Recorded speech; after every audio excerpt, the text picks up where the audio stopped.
Uy, Turjang, baka naman pautang. Naubos kasi yung mga money ko kasi nagbili kami ng mga expensive food. Tapos nagpalibre din sa akin yung mga friends ko. Tapos yun, naubos na ng pamasahe. 20 lang naman, babayaran ko kagad. Wala akong pera. Bili na, 20 lang naman eh. Damot-damot naman ito. Parang di ko naman babayarin. Babayaran ko rin naman kagad bukas. Kala mo naman, di ako nagbabayad ng utang. Wala nga, Jingle. Ano ba ang kulit mo? Nothing.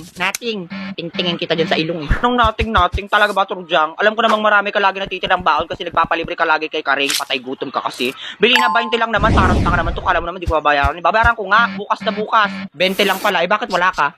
Grabe naman ang ugali mo, Bi. Ikaw na nga lang nangungutang, ikaw pa matapang. Big boss ang kita dyan eh. Akin na nga, Turjang. Pautangan ka kasi ako. Pag hindi mo ko pinautang, maglalakad ako nito. Napakasama naman ugali nito. Kulit mo, Jingle, ano? Wait nga lang.